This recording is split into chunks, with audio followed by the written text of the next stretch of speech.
If you want to assess the quality of your relationship, you really have to assess the quality of the conversations you're having with the people that you're in relationships with.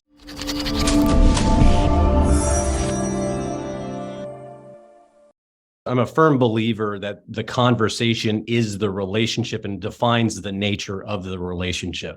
Imagine you end up going to the grocery store every week at roughly the same time on the same day. And we end up going through the same checkout line and meeting up with the employee there. And we recognize them and they recognize us over a period of time. And a conversation starts. There's really no breadth and depth to it. Maybe it's about the weather or it's about holiday season, but it is a conversation. And we would define that quote relationship as an acquaintance, but it is technically a relationship. The relationship just happens to be really pretty narrow and pretty shallow. Now, if you imagine the people in your life that you have the most emotionally intimate relationship with, start to consider what are those things that you're actually talking about. The breadth and depth of those conversations are vastly different than the person you see at the grocery store. And so if you want to assess the quality of your relationship, you really have to assess the quality of the conversations you're having with the people that you're in relationships with. How do you have those meaningful conversations? Context matters. It depends on ultimately who it is that you're speaking with. How we engage with our manager is different than how we'll engage with coworkers. It's different if we are managers, how we'll engage with other managers and those people that report to us. You're just trying to connect with them on a different level. What do people want most in relationships? Connection. Which relationships? All of them. Relationship to our manager, our job, our coworkers, our spouse, our children, all of it. One of the common misconceptions in any relationship is that it's 50-50. And that's really easy to fall into. It's just like you and I have a relationship. We have a growing friendship. You're 50% of it. I'm 50% of it. That's just how that is. And that's exactly wrong. I am 100% responsible for me in our relationship. You're 100% responsible for you in our relationship and how we go about showing up in that space. So I think that's an important thing to note whenever leaders get caught up in the frustration, this Bermuda Triangle of, well, they should have done this or they should have thought of that. And